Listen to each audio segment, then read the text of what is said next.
ในมือในวันนี้เห็นยังไปเบิ่ง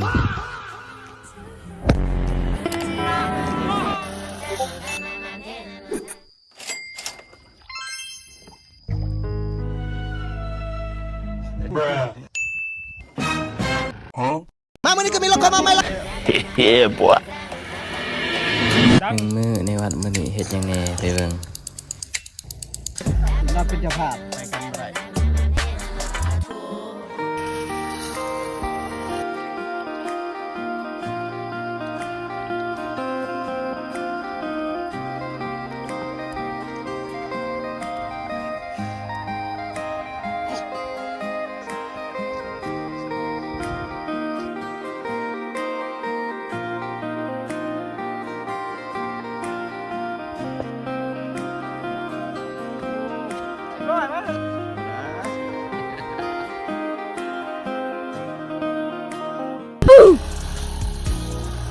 แต่ยังห่มจีวรเองไม่ได้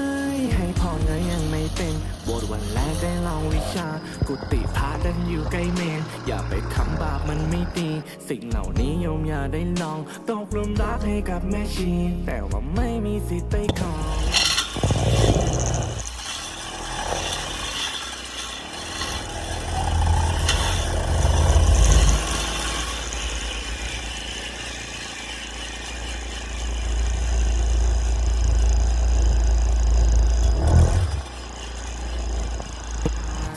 โทพุทโธสารบัดบังหน้าก็สารเสโมมาที่วัดมันฮอนดังเท่านั้นไม่พอมองไปที่ปลายเตียงมีรำให้โชว์หลวงพี่ขอไม่ทนตายอยากจะลืมก็ลืมไม่ลงบอกเด็กวันเลขพาทุกองค์ขอลาสิกขาก็ไปเป็นโยม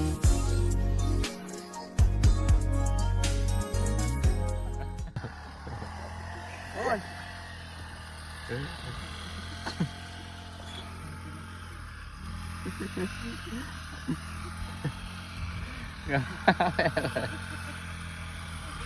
อ้ my god เยี่ยมจันเขามีเลี้ยวกันดีแข่งวันเขาหลายเข้าบ้านเมืองเขาในประเทศลาวในตัวคนเดียวนี่แหละเชื่อบอกไม่ไปได้ยิบเนี่ยมาแย่งกัน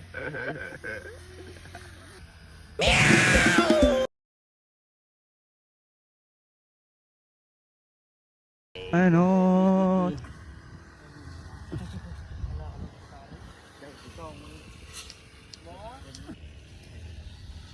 ฮะ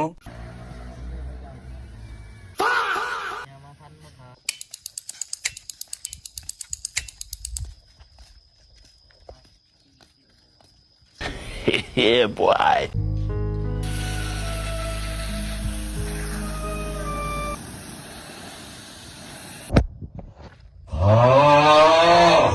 ความยากง่ายของชีวิตมันขึ้นอยู่กับภูมิต้านทานชีวิตคนเฮานะมันบ่ได้หนักเท่ากันดอกแต่สิ่งที่เฮ็ดให้แต่ละคนรับมือกับความหนักนั่นต่างหากที่มันแตกต่างกันนั่นก็คือภูมิต้านทานอยู่ในใจนี่แหละบางคนเจอปัญหาเดียวกันแต่ก็พังบ่คือกันแล้วมาดูไปสตาร์ทดู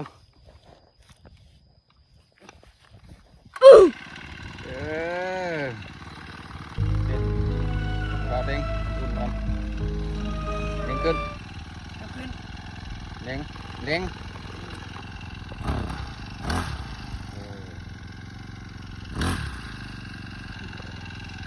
ตัดสิ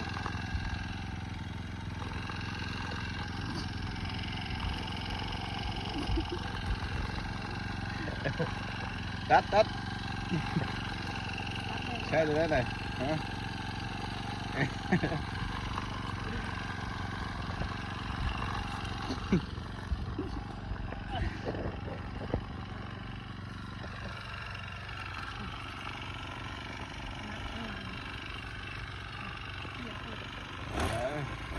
ไอ้โน้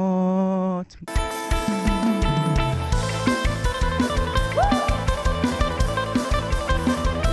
กุลสตรีไทยหัวใจสีชมพูวันเดมักเด้วันเดมักเด้ วันเดมาเต้ วันเดมักเด้สีชมพูอ่ะ เดี๋ยวต้องบอกเองครับ มาปิดเกียร์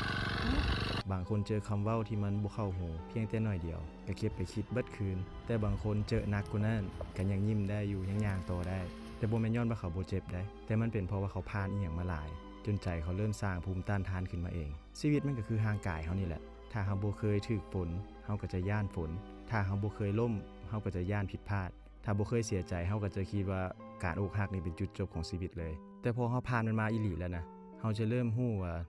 สุดท้ายมันก็ผ่านไปได้มันบ่แม่นว่าเฮาเก่งขึ้นดอกแต่มันเป็นย้อนว่าเฮาเริ่มรับแรงกระแทกได้หลายขึ้นคนที่เบิ่งนิ่งๆในมื้อนี้อาจจะบ่แม่นคนที่ใช้ชีวิตง่ายแต่เป็นคนที่เคยเสียใจผิดหวังมาหลายคือกันคนที่เบิ่งคือเข้มแข็งก็อาจจะบ่แม่นคนที่บ่ย่านอีหยังแต่เป็นคนที่เคยย่านจนมาฮู้ตัวว่าต่อให้ย่านแนวใดนะชีวิตมันก็ต้องได้ไปต่อและนี่แหละเนาะคือสิ่งที่เฮาเอิ้นว่าภูมิต้านทานของชีวิตมันบ่ได้เฮ็ดให้เฮาบ่เจ็บแต่มันจะเฮ็ดให้เฮานะอดทนต่อความเจ็บปวดความผิดหวังได้หลายขึ้นแล้วก็มีอีกเรื่องนึงที่สำคัญเนาะภูมิต้านทานที่ดีบ่แม่นการฝืนว่าเฮาบ่รู้สึกอีหยังหลายคนมักจะเข้าใจผิดว่าการเติบโตคือการที่เฮาบ่ร้องไห้บ่เสียใจต้องเข้มแข็งแล้วก็บ่อ่อนแอบ่แม่นแบบนั้นเลยเนาะคนที่มีภูมิต้านทานดีอีหลีคือคนที่ยอมรับได้ว่าตัวเองกำลังเจ็บกำลังเมื่อยกำลังบ่ไหวแต่จะค่อยๆพาตัวเองออกจากจุดนั้นและก็ผ่านมันไปให้ได้บ่แม่นกดมันไว้จนกระทั่งมื้อนึงมันระเบิดออกมา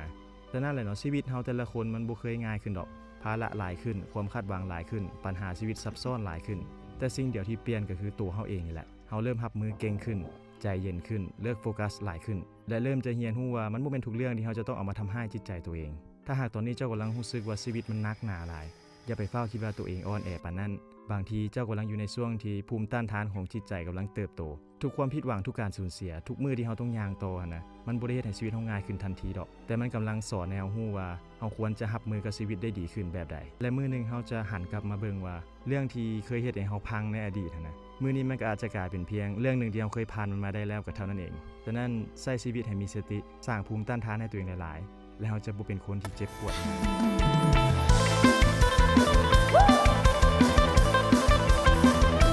กุลสตรีไทยหัวใจสีชมพู บ่ได้มักเด้บ่ได้มักเด้ วันนี้มาเนี่ย บ่ได้มักเด้สีชมพูอ่ะ เดี๋ยวต้องบอกเองครับตอนนี้ครับ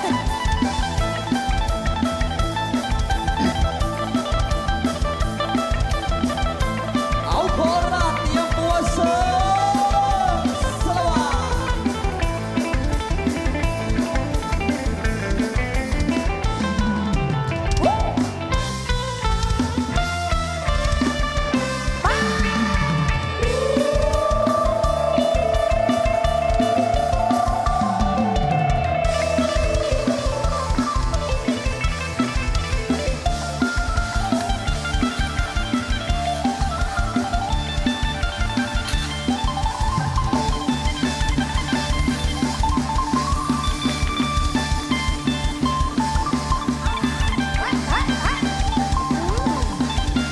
ชุดนี้เซ็กซี่มาก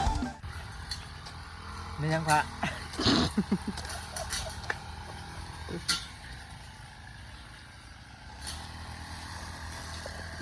เห็นยังนี่ยังว่ายังเลยลืมคำคมเลยวะเห็นเป็นอย่างนี้สูตรอภิธรรมเป็นเด้อโมเมนต์บ่ยังวะคำคมคิดไม่ออกบอกก็คือไม่ได้มาถ่ายรูปนะโอ้ย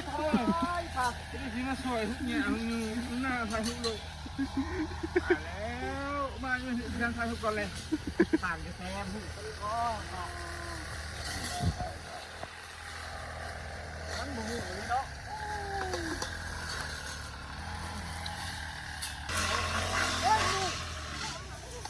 เฮ้ยขณะลูกติ๊กต็อกมันปิดถ่ายด้วยติ๊กต็อก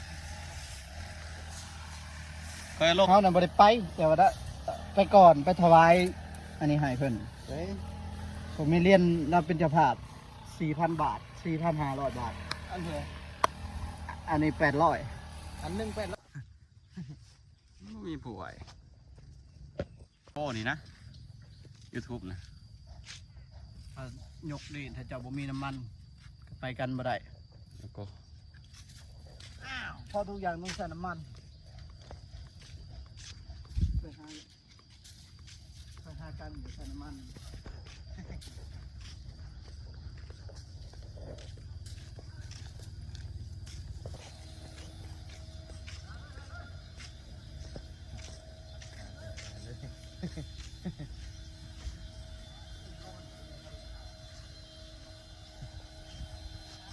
ปงขึ้นมาใหม่มันงามเลยตาสีจะหน่อยคนตุ๊กอีกไงหิ้งอยู่เลยสีหนามครับลองดู น่าใส่ปล่อยใบคุณใส่ยามันไม่จะมา นี่แล้วถ่ายลงเพชรเว้นบอลองค์ขี่ข้านเขาถ่ายลงเพชรลงยังดังได้หมดแล้วนะ ไป องค์ขี่ข้านเรียกว่าถ่ายลงเพชร เจ้าเด้อ สุดท้ายก็ดังได้เงินอีกนี่แหละเขาก็ให้เมียป้อนอีก มีเมีย2 คนเจ้าจะเอาจักคนจ้ะ ว่าอยากได้จิ๊กชี้หานี่แหละ อย่าได้ชี้ให้เด้อ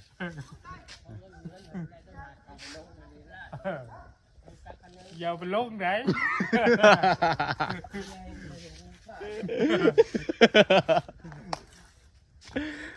อารมณ์เด้อเมียเห็นเด้อเด้อ คืออยู่แหละจับชุดแบบ คื สว อย